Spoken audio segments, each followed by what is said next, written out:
بسم اللہ الرحمن الرحیم نحمده ونصلی علی رسولہ الکریم۔ 9ویں پارے کا خلاصہ۔ 8ویں پارے کے آخر میں 5 پیغمبروں کا تذکرہ آیا تھا، حضرت نوح، ہود، صالح، لوط اور شعیب۔ تو شعیب علیہ السلام کا قصہ چل رہا تھا، تو انہی کا قصہ یہاں پر موجود ہے، بقیہ قصہ۔ تو حضرت شعیب علیہ السلام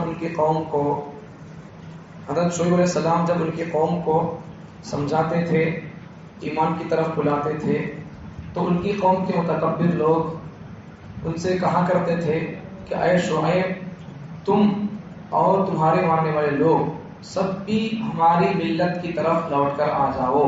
مطلب کیا؟ تمہیں بھی ایمان سے چھوڑ کر ہٹ کر ہمارے مذہب میں آ جاؤ، کافر بن جاؤ۔ اب یہ بات ہمارے ملک کے حالات کو رکھ کر اگر آپ سمجھیں گے، کبھی انشاءاللہ مستقل بولوں گا، لیکن اب بھی یہاں بات آ رہی ہے تو سمجھیں۔ ہمارے ملک کے حالات کو قرآن آج بیان کر رہا ہے۔ قرآن نازل ہوا کب؟ 1400 سال پہلے۔ CAA، NRC، FPR، یہ سب کیا آج کے لوگوں کی چال ہے؟ نہیں ہے۔ اگر یہاں رہنا ہے تو پھر کیا کرو؟ ایمان چھوڑ دو۔ تو قرآن کیا بول رہا؟ کب کی بات بتا رہا ہے قرآن؟ تفصیل سے میں بتاؤں گا ذمہ داریاں کیا ہے، لیکن اتنی بات تو سمجھو کہ یہاں ہمارے ملک کے فرقہ پرست تنظیموں، تحریکوں اور فرقہ پرست لوگوں کا حال بھی ہی ہے۔ وہ بھی ہم سے ہی کہتے ہیں اگر یہاں رہنا چاہتے ہو تو پھر تم کو ایمان چھوڑنا پڑے گا۔ ایمان چھوڑے گے تو پھر رہنے کی اجازت ہے، ورنہ پھر رہنے کی اجازت نہیں ہے۔ تو یہی سوال اور یہی جملہ، یہی بات حضرت شعیب علیہ السلام کے زمانے کے متکبر لوگ وہی کہتے تھے کہ دیکھو شعیب، تمہیں اور تمہارے ماننے والے لوگ اگر ایمان چھوڑ کر ہماری ملت کی طرف آ جائیں گے، وہی ہے قال الملأ الذين استكبروا من قومه لنخرجنك يا شعيب والذين آمنوا معك من قريتنا او لتعودن في ملتنا۔ تم اور تمہاری قوم کے لوگ اگر اپنے مذہب کو چھوڑ کر واپس نہیں آئیں گے تو پھر کیا ہوگا؟ او لتعودن في ملتنا، ہماری مذہب میں نہیں آئیں گے تو ہم تم کو یہاں سے نکال دیں گے۔ تو ہمارے ملک کے حالات کو، یہ آیت کو قرآن مجید کے 9ویں پارے کی پہلی آیت کو فٹ کر کے دیکھیں۔ اب یہ CAA، NRC اور یہ آیت فٹ ہو رہی نہیں ہو رہی؟ دیکھو کبھی یاد دلاؤ تفصیل سے، اس کے تحت میں ہمارے ملک کے حالات کیا ہے، CAA کا مطلب کیا ہے، FPR کا مطلب کیا ہے، NRC کا مطلب کیا ہے، ہماری ذمہ داریاں کیا ہیں، وہ آپ کو بتاؤں گا۔ ٹائم وقت نہیں ہے، کبھی بتاؤں گا، لیکن بتانا ضروری ہے۔ وہ ذمہ داریاں کچھ ہماری ہیں کرنے کے کام، وہ کر لیں گے تو پھر دشمنوں کے چالوں سے، چنگل سے بچ سکتے ہیں۔ کچھ ذمہ داریاں ہماری ہیں، وہ کرنے کے کام ہیں، بتاؤں گا کبھی، بہت جلد بتانے کی کوشش کروں گا۔ لیکن اتنی بات یاد رکھو کہ ہم کو ہمارے ایمان کا سودا کبھی بھی کرنا نہیں ہے، چاہے جان چلی جائے، لیکن ایمان کا سودا کرنا نہیں ہے۔ وہ یہاں بتا رہے ہیں۔ تو وہ لوگ مانتے نہیں تھے، ان کو نکالنے کی بات کرتے تھے، تو آخرکار کیا ہوا؟ اللہ تعالیٰ ان کی سرکشی اور ان کی نافرمانیوں کی وجہ سے اللہ تعالیٰ ان پر ایسا عذاب بھیج دیا کہ جو لوگ ان کو بولتے تھے نہیں ہمیں تم کو نکال دیں گے بول کر، ہوا یہ کہ یہ لوگ سے بولنے والے اپنے گھروں میں ایسا اوندھے منہ پڑ گئے۔ تو اور ایک حالات کے حساب سے اور ایک بات بھی آپ کو تسلی کے لیے کہہ سکتا ہوں کہ جیسا ہم سے کرونا آیا، ہم سے بیماری آئی، ہم سے یہ ہوا وہ ہوا بولتے تھے، تو جب اللہ کو غصہ آ گیا تو پھر اللہ کیا کر دیا؟ زمین میں عذاب بھیج دیا۔ تو سمجھ میں آئی بات؟ قرآن کو حالات رکھ کر سمجھو، حالات کو رکھو، اور بالخصوص ہمارے ملک کے حالات کو رکھو اور قرآن کو رکھ کر سمجھنے کی کوشش کرو۔ قرآن ہر زمانے میں بھی، جس زمانے میں، جس شہر میں، جس ملک میں جو لوگ رہتے ہیں، ان کی رہبری، رہنمائی قرآن کرتا رہے گا۔ شرط یہ ہے کہ آدمی سچا، پکا اور شوق، اور اللہ کیا بول رہا سنیں گے، سمجھیں گے، یہ شوق لے کر اگر آدمی بیٹھے گا تو قرآن نازل ہوا 1400 سال پہلے، لیکن آج ہمارے ملک کے لوگوں کے لیے پیغام وہی دے رہا جو 1400 سال پہلے پیغام لے کر آیا تھا۔ تو پھر آگے سنتے جاؤ۔ اللہ تعالیٰ کا ایک طریقہ قانون ہے، وہ اللہ تعالیٰ کا قانون کیا؟ اللہ نبیوں کو بھیجتے، سمجھانے والوں کو بھیجتے، بولنے والوں کو بھیجتے، نبیوں کو بھیجتے۔ لوگ اب مانتے نہیں ان کی بات کو، تو اللہ کیا کرتے معلوم؟ پہلے اللہ ان کو فقر، فاقہ، تنگی، مصیبت پہ اللہ کو ڈال دیتے، پھر اس کے بعد اللہ کیا کر دیتے؟ وہ لوگ باز آتے کیا؟ اپنی نافرمانیوں سے، نبیاں بولے سو باتیں مانتے کیا؟ حلال اور جائز باتوں پر آتے کیا؟ دیکھتے نہیں آتے تو پھر اللہ کیا کرتے؟ پھر ان کے اوپر اللہ تعالیٰ انعامات اللہ عطا کرتے ان کو، وسعت اللہ عطا کرتے، صحت اللہ ان کو عطا کرتے. پہلے کیا دیتے اللہ تعالیٰ؟ مصیبتیں، پریشانیاں دیتے اللہ تعالیٰ. بعض آ جاتے کیا گناہوں سے دیکھتے، نہیں آتے کیا پھر اللہ کیا کرتے؟ نافرمانی سے لوگوں کو اللہ تعالیٰ پھر انعامات، صحت، طاقت اللہ کو دیتا تھا، پھر مال دیتا اللہ تعالیٰ. کئی کو دیتا اللہ تعالیٰ ان کو مالی حصہ. اب تو کم سے کم ان کو عقل آن دے. پہلے مصیبت دیا تھا، دینے والا بھی کوئی ہے، پھر اب آسانیاں دے رہا ہے، کوئی ہے آسانیاں دینے والا، یہ سمجھے، شکر ادا کرے. مصیبتوں سے آسانیوں میں بدلنے والی کوئی ذات ہے، عقل سے کام لے، شکر ادا کریں. اس لیے اللہ تعالیٰ ایسے حالات بدلتے رہتے ہیں. لیکن وہ لوگ پھر بھی باز نہیں آتے، تو پھر اللہ تعالیٰ کیا کرتے ہیں؟ بلکہ کہتے ہیں شعیب علیہ السلام کے قوم کے لوگ، ارے بھائی یہ زمانہ، بھائی یہ دنیا ویسا، کبھی اچھے دن آتے کبھی خراب دن آتے، ایسا بول کر وہ اسی منمانی کرتے رہے. تو پھر کیا ہو گیا؟ اللہ تعالیٰ کا عذاب آ گیا، ان کو پکڑ لیا، برباد ہو گئے. تو اس لیے کیا کرنا چاہیے؟ جب بھی جس محفل میں، جس دور میں، جس وقت میں جو ہماری ذمہ داری ہوتی ہے وہ ہم کرنا چاہیے. نہیں کریں گے تو پھر کیا ہوگا؟ ملک چھوڑ کو جانا پڑے گا. ذمہ داریاں کیا ہے کبھی بتاؤں گا، وہ کر لیں گے تو پھر یہاں یہیں پر رہ سکتے ہیں، ورنہ پھر ٹاٹا ملک کو، ہندوستان کو چلے جانا پڑے گا. تمہیں ہاتھ پہ تو کھول کر بولیں گے لیکن تم کو یہاں نہیں رہنے دیا جائے گا.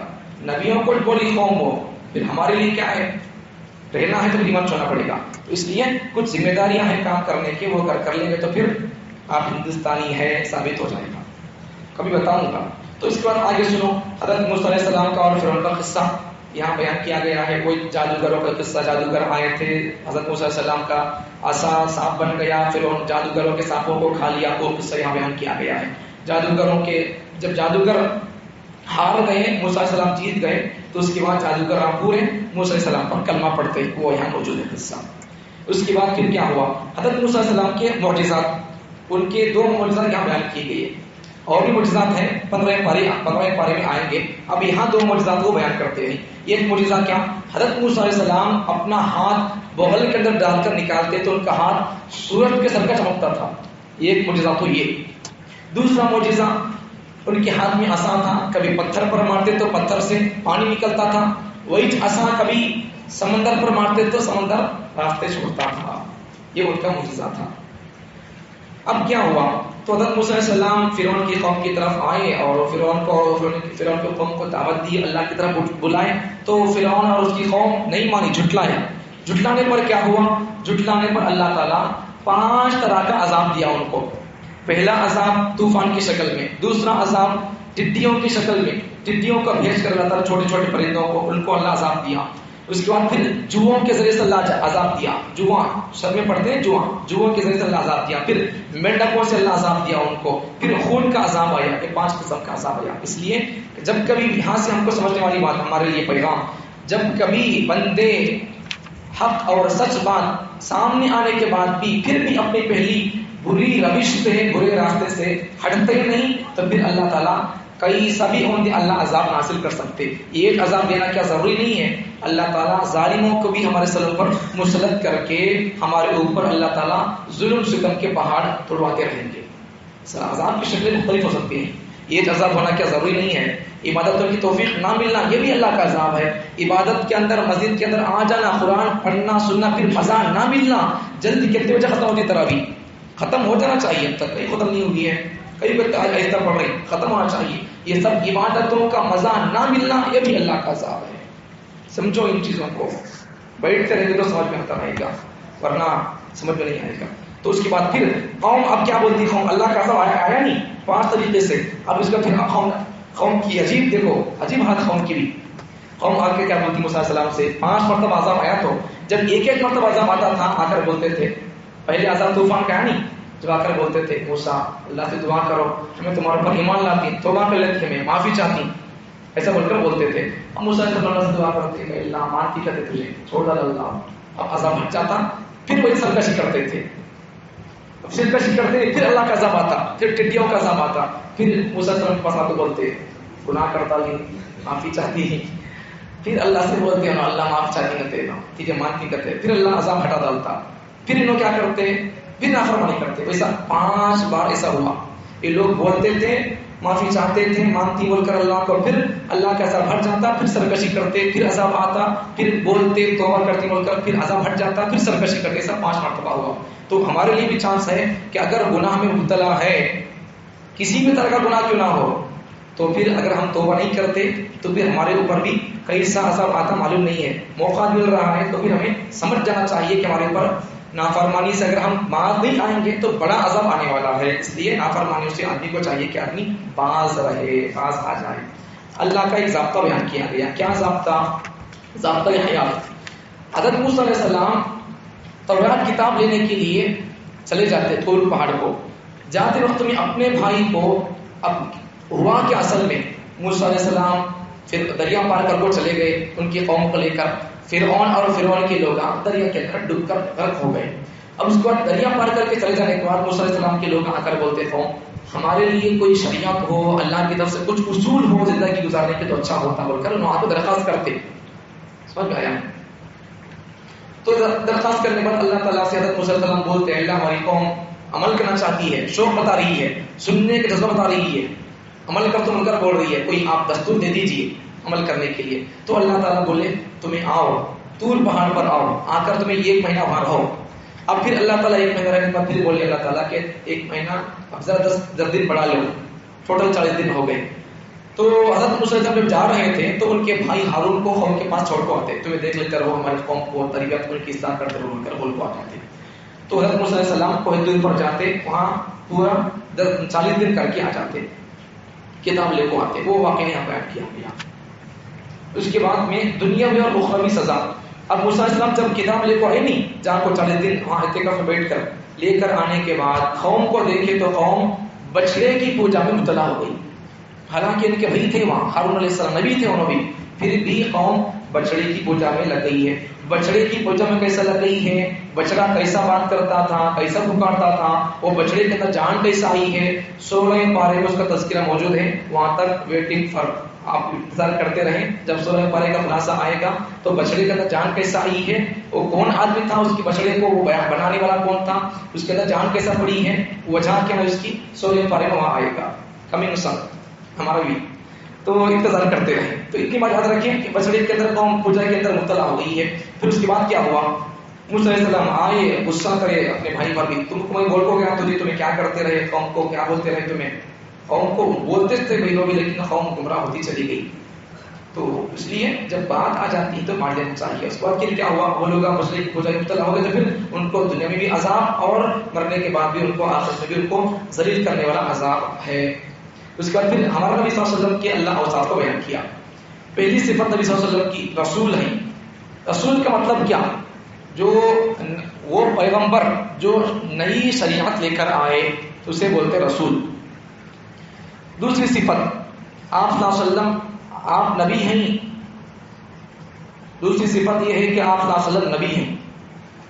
تیسری صفت آپ صلی اللہ علیہ وسلم کے امی ہونے کی. امی مطلب یہ لوگ کسی سے پڑھنا نہیں سیکھتے، اللہ ان کو وحی کے ذریعے سے یا الہام کے دل میں اللہ تعالیٰ بات ڈال کر علم سکھاتا رہتا ہے. اللہ کے نبیاں انہوں کسی کے شاگردہ نہیں ہوتے. اگر نبیاں کسی کے شاگرد ہوتے تو پھر ایک اصول کیا ہے کہ نبی جو ہوتا ہے وہ امت کے پبلک کے علم سے اس کے پاس علم زیادہ ہوتا ہے، پبلک کے حسن سے اس کا حسن زیادہ ہوتا ہے.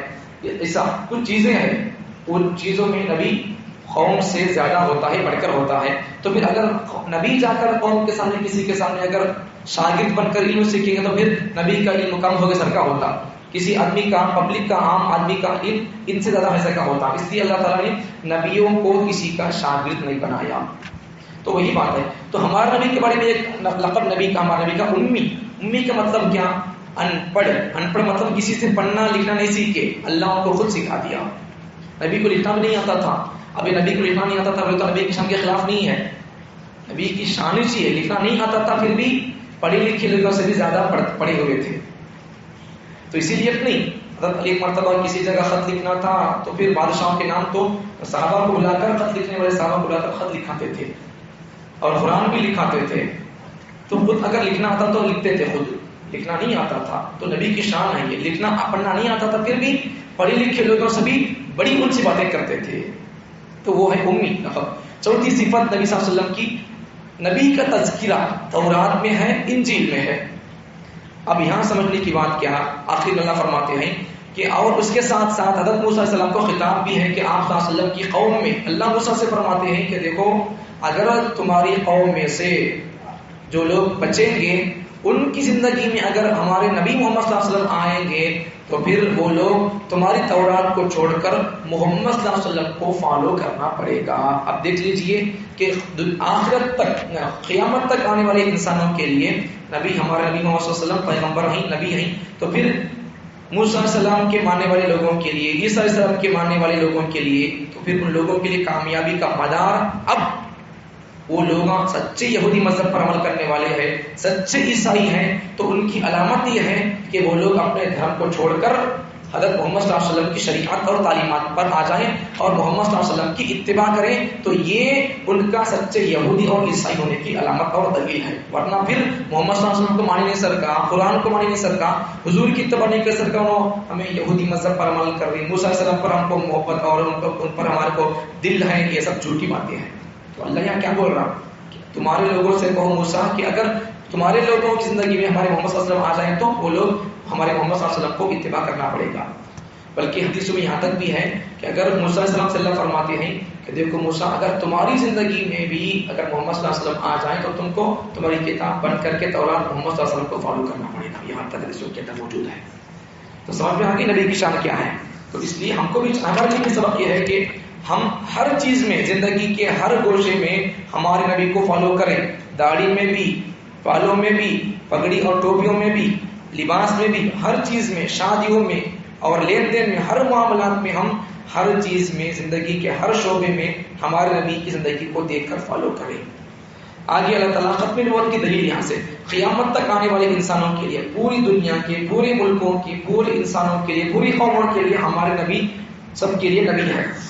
تو اب یہاں سے اب نبی، ہمارے نبی سب کے لیے نبی ہے، تو مطلب کیا اس کا، قیامت تک آنے والے کسی بھی انسان کو اگر کامیاب ہونا ہے تو اس کے لیے، کامیاب ہونے کے لیے وہ بندہ ہمارے نبی کو فالو کرنا پڑے گا. اس کا مطلب یہ ہے کہ اب ہمارے نبی کے بعد کوئی نبی آئے گا نہیں اور آنے کی اجازت بھی نہیں ہے، ضرورت بھی نہیں ہے. یہ نقطہ سمجھو.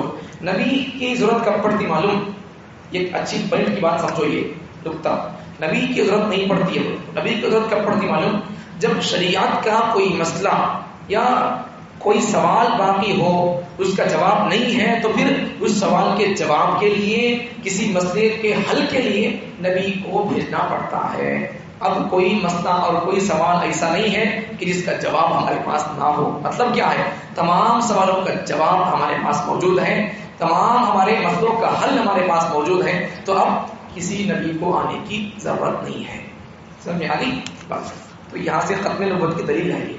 اس کے بعد یہود کی بقیہ داستان اور ان کے واقعات بیان کی گئی، موسیٰ علیہ السلام کے زمانے کے لوگوں کے واقعات. اس کے بعد میں پھر اللہ تعالیٰ حضرت آدم علیہ السلام کو جب دنیا میں بھیج دیا تھا تو انہوں عرفات کے میدان میں وہاں پہنچے.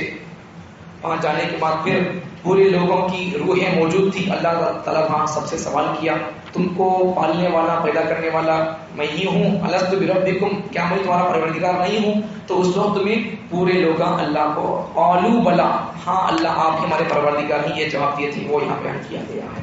اور کچھ لوگ دنیا میں وہ بھی تھے جن کو میدان عرفات میں اللہ جب سوال کیا تھا الست بربکم، تو کچھ لوگ اللہ والے وہ بھی تھے، ان کو دنیا میں آنے کے بعد بھی انہوں نے جواب کیا دیے تھے وہ بھی ان کو یاد تھا.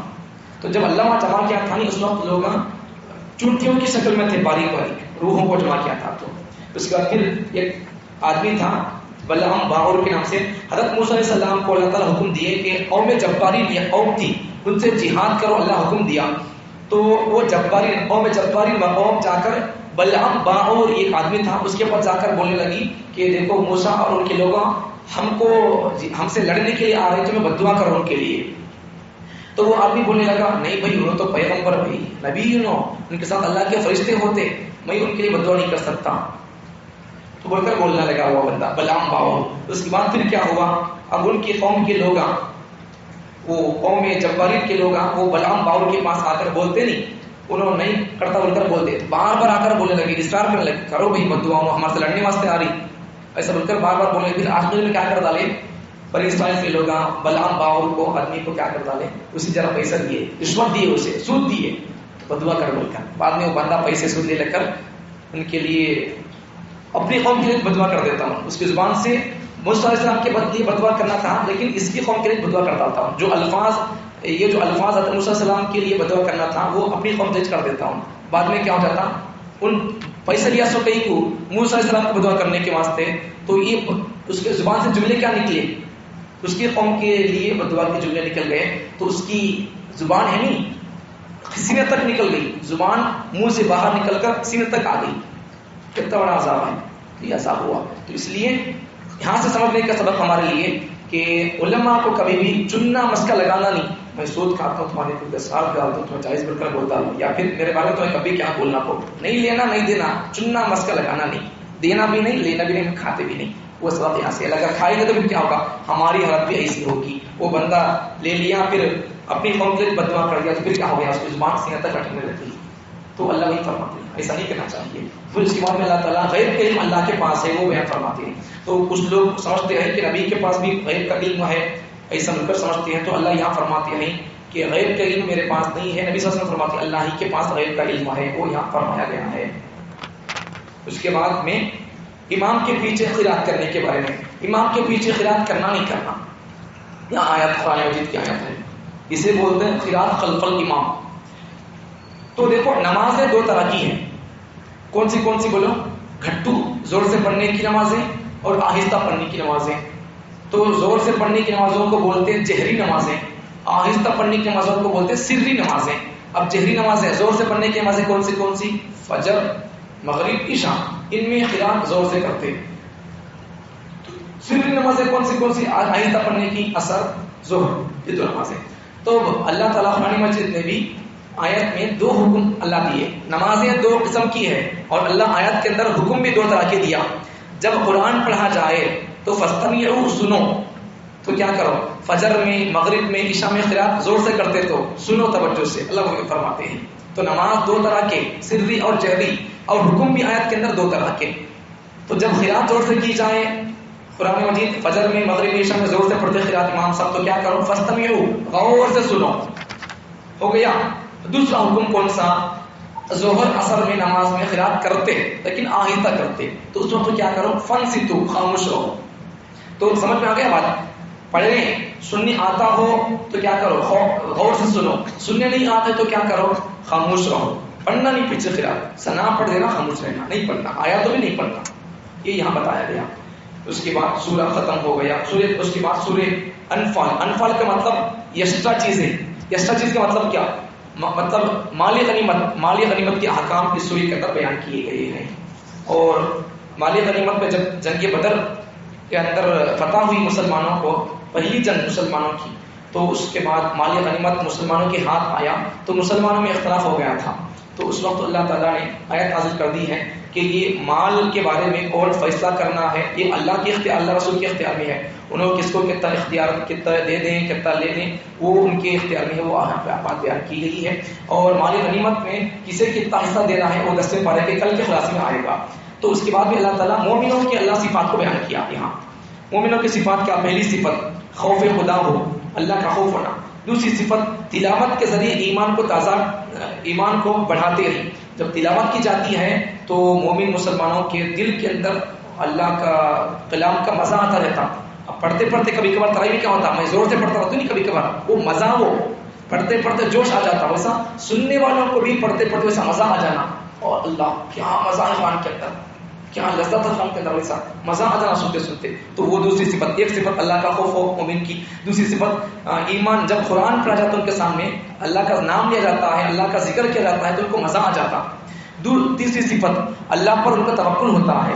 توکل کا مطلب کیا, اسباب اختیار نہیں کرنا, ایسی بات نہیں ہے. اسباب اختیار کرنا چاہیے. اسباب اختیار کر کو اللہ پر بھروسہ کرنا ہے, اللہ اسباب کے انکار نہیں کرنا. چوتھی صفت نماز قائم کرتے ہیں. اب نماز قائم کرنے صورت فرض نمازاں, واجب نمازاں, نفلہ سبھی پوری نمازاں آداب کا خیال کرتے ہوئے ادا کرنا. پانچویں صفت انفاق فی سبیل اللہ, اللہ کے راستے میں خرچ کرنا. یہ مزاج ہمارے اندر ہونا, یہ 5 صفت. اس کے بعد اللہ تعالیٰ نے غزوہ بدر کو اللہ تعالیٰ تفصیل سے بھی بیان کیا. اس کے بعد میں جنگ میں کامیاب ہونے کے لیے کیا کرنا ہے، کیا اصول کو اپنانے سے جنگ میں کامیاب ہو سکتے، وہ یہاں اللہ بیان کیا۔ جنگ میں کامیاب ہونے کے لیے پہلا اصول یہ کہ آدمی پیٹ پھیر کر دشمنوں سے نہیں بھاگنا، جم کر لڑنا دشمنوں سے جنگ کے موقع پر۔ دوسرا اصول اللہ رسول کی اطاعت کرے، اللہ رسول کیا کرو بولے جنگ کے موقع پر وہ کرنا ہے۔ اس کے بعد تیسرا اصول اللہ رسول کی دعوت قبول کرے۔ اللہ رسول کی دعوت کا مطلب جب حالات ناسازگار ہوں، اللہ اگر حکم دے اللہ کا تو پھر اللہ جس وقت جو حکم دے اس حکم کو آدمی کو چاہیے کہ مان لے۔ تو یہ بات جان رکھو کہ اللہ انسان اور اس کے دل کے درمیان آڑ بن جاتا ہے، اور یہ کہ تم سب کو اسی کی طرف اکٹھا کر کے لے جایا جائے گا۔ چوتھی بات کامیابی کے جنگ میں اللہ اور اس کے رسول سے بے وفائی نہ کریں۔ اللہ اور اس کے رسول سے بات دے دی، وعدہ کر دیے تو پھر اس سے منہ مکھرنا نہیں، خیانت نہیں کرنا۔ پانچویں بات تقویٰ اختیار کرے۔ یہ 5 چیزیں ہوں گے تو پھر جنگ میں کامیاب ہو سکتے ہیں۔ آخر میں اللہ تعالیٰ کفار کے لیے جیسا اللہ تعالیٰ مسلمانوں کی صفات بیان کیا، تو پھر اللہ تعالیٰ ایسے ہی کفار کے لیے بھی اللہ تعالیٰ ان کے لیے اللہ تعالیٰ ترغیب کی بات کی ہے کہ دیکھو ترغیب دے رہے ہیں کہ کفار اپنے کفر سے، اگر کفار کافر لوگ اپنے کفر سے توبہ کر لیں گے، باز آ جائیں گے تو اللہ تعالیٰ ان کی توبہ کو قبول کریں گے اور اللہ ان کے گناہوں کو معاف کریں گے۔ اگر یہ لوگ باز نہیں آئے اپنے کفر سے تو اللہ ان کو ترغیب کر رہے، ڈرا رہے، اگر وہ باز نہ آئے تو اللہ تعالیٰ کو کوئی نیا قانون بنانے کی ضرورت نہیں ہے۔ اگر نہیں مانتے لوگ کافر لوگ اپنے کفر پر جم کے رہتے تو اللہ کیا کریں گے؟ نہیں ماننے والے لوگوں کو اللہ کیا کیا؟ بنی اسرائیل کے ساتھ دوسرے واقعات پیغمبروں کے ساتھ کے زمانے کے لوگ نہیں مانتے تو کیا کیا؟ عذاب بھیج دیا مختلف قسم کے۔ تو پھر نہیں ماننے کے لوگ تو پھر ان کے لیے نہیں مانیں گے تو پھر کیا کرنا ہے؟ ان کو اللہ کو سوچنے کی ضرورت نہیں ہے۔ نہیں ماننے والے لوگوں کو اللہ کیا کرتا ہے، کس قسم کا عذاب دیتا ہے، گناہ کیسا ہوگا، اللہ کی سزا ویسا ہوگا، تو سزا ویسی ہوگی۔ تو پھر اس لیے اللہ تعالیٰ ان کو ترغیب بھی دے رہا، توبہ کر لیں گے تو پھر ان کے لیے اچھی چانس ہے، اللہ تعالیٰ ان کو گناہ معاف کر دے گا۔ اپنے دکھ سے لوگ توبہ نہیں کریں گے تو پھر اللہ تعالیٰ ان کے لیے عذاب اللہ طے کر کے رکھا ہے۔ تو ہمارے لیے سبق یہ ہے کہ ہم لوگ گناہوں سے توبہ کریں اور اللہ جو بول رہا ہے اس کو سنیں، چلیں، پڑھیں، عمل کریں۔ یہ باتیں کل آئیں جنگ بدر، اور اسی طریقے سے مال غنیمت میں کسی کتنا حصہ ملتا ہے وہ کل کے بارے میں آئے گا۔ اللہ تعالیٰ ہم تمام کو اللہ کے کلام کو سمجھنے کی توفیق عطا فرمائے اور اللہ کے کلام کے ذریعے سے لذت حاصل کرنے کی توفیق عطا فرمائے۔ سبحان اللہ و بحمدہ، سبحانک اللہم و بحمدک، نشہد ان لا الہ الا انت، نستغفرک۔